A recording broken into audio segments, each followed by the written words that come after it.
Di sebuah negeri yang hampir kehilangan maknanya, seorang filsuf tua bernama Mulyadi duduk di sebuah kedai kecil di sudut kota. Matanya mengamati jalanan yang dipenuhi orang-orang yang berjalan tanpa semangat, seolah mereka hanya menjalani hidup karena tak punya pilihan lain. Negeri itu dulunya megah, dengan pemimpin yang dipercaya rakyat, hukum yang dihormati, dan persaudaraan yang erat di antara penduduknya. Namun, kini semua itu tinggal kenangan. Di hadapannya, seorang pemuda bernama Joko duduk dengan wajah penuh keraguan. Ia baru saja kembali dari perantauan dan merasa asing dengan tanah kelahirannya sendiri. "Aku tak mengerti, Guru," kata Joko, suaranya penuh kegetiran. "Dulu aku belajar bahwa negara adalah tempat berlindung, tempat kita menemukan keadilan dan kebebasan. Tapi kini, korupsi merajalela, hukum bisa dibeli, dan orang-orang hanya peduli pada kepentingan sendiri. Untuk apa lagi kita bernegara, jika semua ini hanya membawa penderitaan?" Mulyadi tersenyum tipis, menyesap tehnya perlahan sebelum menjawab. Itu pertanyaan yang sudah diajukan sejak zaman para filsuf kuno. Tetapi jawaban sejati tidak datang dari keluhan, melainkan dari pemahaman. Joko mengernyit. "Apa maksudnya?" Mulyadi menunjuk ke arah jalanan yang sepi. "Katakan padaku, apakah kau percaya bahwa kehidupan yang baik harus bergantung pada keadaan luar?" Joko berpikir sejenak, lalu menggeleng. "Seharusnya tidak. Aku pernah belajar bahwa kebahagiaan sejati berasal dari bagaimana kita menyikapi hidup, bukan dari apa yang terjadi di luar diri kita." Mulyadi mengangguk. Itulah yang diajarkan oleh Stukisme. Negara ini mungkin telah kehilangan jati dirinya, tetapi kita sebagai manusia tetap memiliki kendali atas diri kita sendiri. Bernegara bukan hanya tentang menerima perlindungan dari penguasa, melainkan tentang bagaimana kita menjalankan peran kita sebagai bagian dari masyarakat. Jika hukum tidak adil, maka jadilah pribadi yang adil. Jika pemimpin korup, maka jadilah seseorang yang tak tergoda oleh korupsi. Joko terdiam, mulai memahami sesuatu. Tapi pertanyaan lain muncul dalam benaknya. Lalu, bagaimana kita bisa mengubah keadaan jika kita hanyalah rakyat biasa? Mulyadi tersenyum lagi, kali ini lebih dalam. Perubahan tidak datang dari satu orang besar, tetapi dari banyak individu yang berpegang teguh pada prinsipnya. Jika setiap orang mencari kembali alasan sejati untuk bernegara, maka lambat laun negeri ini akan menemukan jati dirinya kembali. Joko menatap secangkir tehnya, merenungkan kata-kata sang guru. Ia mulai memahami bahwa jawaban atas kegelisahannya bukanlah meninggalkan negara ini, melainkan menjadi bagian dari perubahan. Malam semakin larut, tetapi percakapan antara Mulyadi dan Joko terus berlanjut. Angin dingin menyelinap ke dalam kedai, membawa suara samar pedagang yang masih bertahan di jalanan. Joko menghela napas panjang. "Guru, aku paham bahwa setiap orang harus berpegang pada prinsipnya. Tapi bagaimana mungkin satu orang, atau bahkan beberapa orang, bisa mengubah sesuatu yang sudah begitu rusak? Bukankah usaha seperti itu sia-sia?"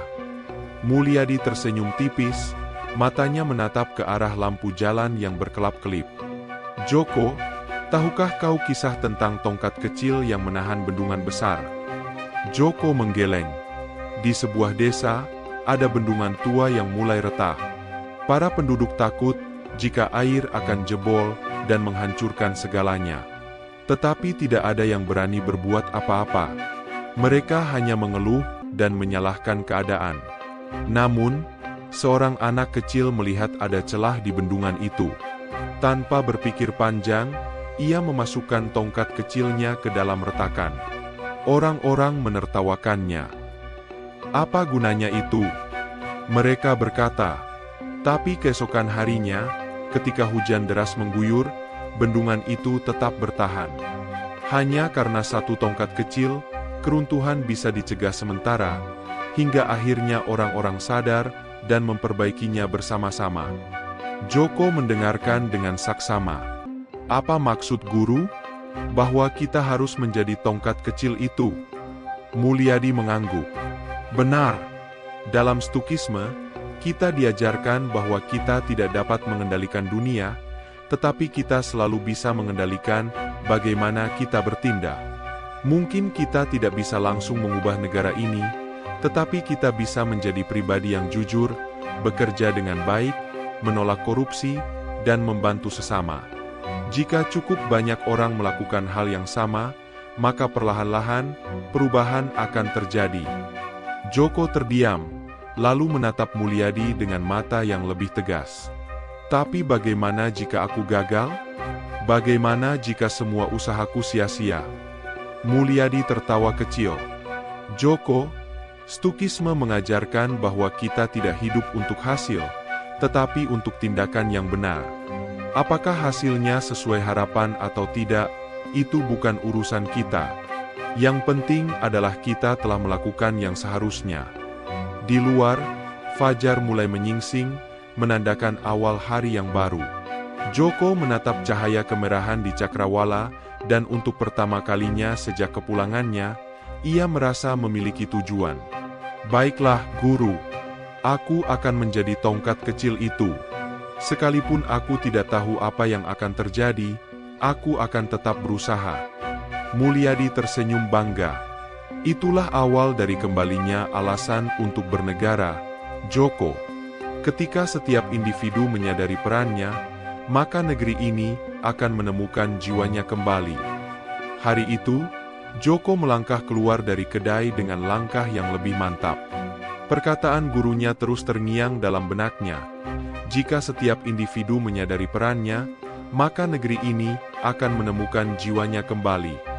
Ia berjalan menyusuri jalanan kota yang mulai sibuk. Para pedagang membuka lapak, anak-anak berlarian, dan para pekerja bergegas menuju tempat mereka mencari nafkah. Namun, di balik keramaian itu, bayang-bayang ketidakadilan masih terasa. Seorang pria tua berusaha menjual dagangannya di trotoar sebelum seorang petugas datang mengusirnya. Seorang anak kecil memunguti sisa makanan di depan rumah makan mewah. Di sudut lain, dua pria berbicara dengan suara pelan, bertukar amplop dengan tatapan waspada. Joko mengepalkan tangan. Apakah ini negeri yang dulu aku tinggalkan? Namun, ia mengingat kembali ajaran Stukisme, bahwa mengeluh tidak akan mengubah apapun. Jika ia ingin mencari kembali alasan untuk bernegara, ia harus mulai dari dirinya sendiri. Ia kembali ke rumahnya, tempat keluarganya telah lama tinggal. Ayahnya, seorang pedagang kecil, menyambutnya dengan hangat. Kau sudah melihat keadaan kota, Joko? Tak banyak berubah sejak kau pergi, katanya sambil mengatur barang dagangan di rak kayu yang sudah tua. Ya, ayah, jawab Joko, tapi aku ingin mencoba sesuatu. Aku ingin menjadi bagian dari perubahan. Ayahnya menatapnya dengan ragu. Perubahan? Anak muda seringkali punya semangat, tapi dunia tak mudah diubah. Joko tersenyum. Aku tahu. Guru Mulyadi mengajarkan bahwa kita tidak perlu mengendalikan dunia, kita hanya perlu mengendalikan diri sendiri. Aku ingin memulai dari hal-hal kecil. Ayahnya menghela napas, lalu tersenyum tipis. Kalau begitu, mulai dari sini, nak. Berdaganglah dengan jujur, perlakukan pelanggan dengan hormat. Jika kau ingin mengubah dunia, mulailah dengan sekelilingmu. Joko mengangguk. Ia mulai bekerja di toko kecil keluarganya, memastikan tidak ada penipuan dalam timbangannya, membantu pelanggan yang kekurangan uang, dan memperlakukan semua orang dengan adil. Suatu hari, seorang pria datang dengan wajah lelah. Ia seorang buruh yang baru saja kehilangan pekerjaannya. Tuan, aku ingin membeli beras, tapi uangku tak cukup. Bisakah aku membayar sisanya nanti? Seorang pedagang lain mungkin akan menolak, tapi Joko tersenyum. Ambillah, Pak. Bayarlah saat kau mampu. Pria itu terdiam. Matanya berkaca-kaca. Terima kasih, Tuan. Tak banyak orang sepertimu di kota ini. Dari situlah, kabar tentang Joko mulai menyebar. Orang-orang mulai memperhatikan bahwa masih ada kejujuran di tengah kota yang keras. Seorang pedagang lain datang dan berkata, "Aku melihat caramu berdagang, Joko. Aku juga ingin mulai lebih jujur." Lalu seorang pelanggan berkata, "Aku dulu selalu menawar habis-habisan, tapi kini aku sadar, harga yang adil lebih baik untuk semua." Sedikit demi sedikit, lingkaran kecil Joko mulai meluas. Apa yang awalnya hanya satu toko kecil berubah menjadi sebuah gerakan. Orang-orang mulai percaya bahwa keadilan tidak hanya bisa datang dari atas, tetapi juga dari bawah, dari rakyat yang memilih untuk berbuat baik meski sistem di sekitarnya rusak. Suatu malam, Joko kembali ke kedai tempat ia berbincang dengan Mulyadi. Sang guru sudah menunggunya, menatapnya dengan bangga. "Kau sudah memulainya, Joko," katanya. Joko tersenyum. "Aku hanya melakukan hal kecil, guru." Mulyadi mengangguk. Tapi perubahan besar selalu dimulai dari hal kecil. Dan ingat, tugas kita bukan memastikan hasilnya, tapi tetap berjalan di jalan yang benar. Joko menatap langit malam. Untuk pertama kalinya, ia merasa bahwa harapan bagi negerinya belum benar-benar mati. Hari-hari berlalu, dan usaha kecil Joko mulai menarik perhatian. Pedagang-pedagang lain yang awalnya curiga kini mulai mengikutinya. Mereka menyadari bahwa kejujuran dalam berdagang bukan hanya soal moral, tetapi juga membangun kepercayaan.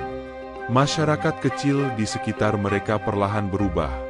Namun, tak semua orang senang dengan perubahan itu. Suatu hari, seorang pria berjas rapi datang ke toko Joko. Ia memperkenalkan dirinya sebagai Surya, seorang perwakilan dari kelompok pedagang besar di kota. Dengan senyum penuh maksud, ia berbicara dengan nada ramah. "Aku mendengar tentang caramu berdagang, Joko. Kau cukup menarik perhatian," katanya, sambil meletakkan sebuah amplop tebal di meja. "Ini tanda dukungan dari kami. Kau hanya perlu memastikan bahwa barang-barang kami tetap menjadi pilihan utama di toko ini." Joko menatap amplop itu. Ia tahu apa isinya. "Maaf, Tuan. Tapi aku tidak bisa menerima ini," jawabnya tegas. Surya mengangkat alisnya. "Kau menolak rezeki? Kau tahu, dunia ini keras, Joko. Jangan bodoh. Semua orang melakukannya." Joko tersenyum tipis. "Mungkin, tapi aku tidak ingin menjadi semua orang itu." Surya menghela napas, lalu bersandar di kursinya. "Kau masih muda, masih idealis. Tapi dunia tak bekerja seperti itu. Jika kau terus seperti ini, kau hanya akan menyulitkan dirimu sendiri." "Aku lebih memilih kesulitan daripada kehilangan prinsip," jawab Joko. Surya menatapnya sejenak, lalu tertawa kecil. "Baiklah, jika itu pilihanmu. Tapi ingat, kota ini dikuasai oleh mereka yang paham cara bermain. Jangan buat dirimu menjadi musuh yang tidak perlu." Setelah Surya pergi, Joko merasakan dadanya berdegup kencang. Ia tahu, penolakannya bukan tanpa risiko. Beberapa hari kemudian, masalah mulai muncul. Pasokan barang ke tokonya tiba-tiba tersendat. Pelanggan yang biasa datang mulai takut berbelanja karena ada rumor bahwa tokonya akan ditutup.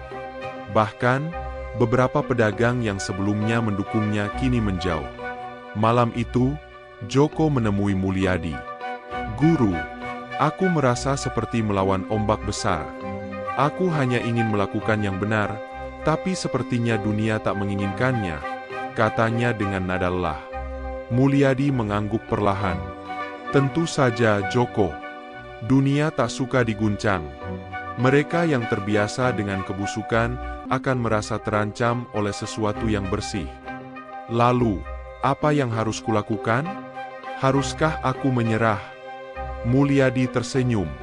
"Tidak, Joko. Kau harus mengingat alasanmu. Kau tak berjuang demi menang, kau berjuang demi kebenaran. Stukisme mengajarkan kita bahwa kita hanya bisa mengendalikan tindakan kita, bukan hasilnya.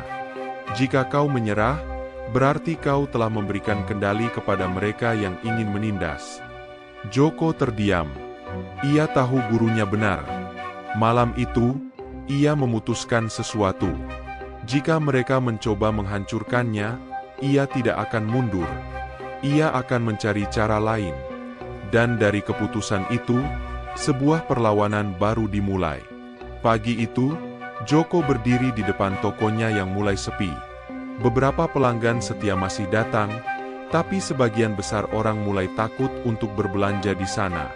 Tekanan dari kelompok pedagang besar semakin terasa. Pasokan barang sulit didapat, dan rumor tentang kebangkrutan tokonya terus beredar. Namun, Joko tidak tinggal diam. Ia mulai mendatangi pedagang-pedagang kecil lainnya, mereka yang juga mengalami tekanan dari kelompok besar. Banyak yang awalnya ragu untuk melawan, tapi Joko meyakinkan mereka bahwa satu-satunya cara bertahan adalah dengan saling mendukung. Mereka menguasai kita karena kita terpecah, kata Joko dalam sebuah pertemuan kecil di rumahnya. Tapi jika kita bersatu, mereka tidak bisa menjatuhkan kita satu persatu. Beberapa pedagang mengangguk setuju. Mereka telah lama merasa tertindas, namun tak pernah berpikir bahwa mereka bisa melawan. Maka dimulailah gerakan kecil itu. Alih-alih bergantung pada pemasok besar yang memutus pasokan mereka, Joko dan para pedagang kecil mulai bekerja sama untuk berbagi stok. Mereka membeli langsung dari petani dan pengrajin tanpa perantara. Mereka membentuk jaringan yang tidak bisa dikendalikan oleh kelompok pedagang besar. Tak lama, efeknya mulai terasa. Orang-orang yang dulu takut kini mulai kembali berbelanja. Mereka melihat bahwa kejujuran dan keadilan masih bisa bertahan, meskipun di tengah tekanan. Para pedagang kecil mendapatkan kembali harapan mereka. Namun, kelompok besar tidak tinggal diam. Suatu malam, beberapa orang bertopeng datang dan merusak toko Joko. Mereka memecahkan kaca, merobohkan rak, dan menumpahkan barang dagangan ke jalanan. Saat Joko tiba, ia hanya bisa melihat reruntuhan kecil dari apa yang telah ia bangun. Namun, alih-alih putus asa, ia tersenyum. Ia tahu ini bukan akhir. Keesokan paginya, tanpa banyak bicara, para pedagang kecil datang dan membantunya memperbaiki toko itu. Pelanggan datang membawa sumbangan kecil, membantu semampu mereka. Kota kecil yang tadinya terpecah kini mulai bersatu. Saat Surya kembali datang, ia tak lagi membawa senyuman ramah. Kau membuat masalah yang lebih besar dari yang seharusnya, Joko, katanya dingin. Joko menatapnya, tak gentar. Atau mungkin aku hanya menunjukkan bahwa masalahnya memang sudah ada sejak lama. Surya menghela napas. Kau pikir bisa mengubah dunia hanya dengan idealisme? Dunia ini bukan milik orang-orang sepertimu. Joko tersenyum. Aku tak perlu mengubah dunia. Aku hanya perlu melakukan yang benar. Dan dengan itu, ia melanjutkan pekerjaannya. Ia tahu jalannya masih panjang, tapi ia juga tahu satu hal. Perubahan tak datang dari menunggu. Ia harus menjadi bagian darinya. Dan mungkin, hanya mungkin, negeri ini masih punya harapan.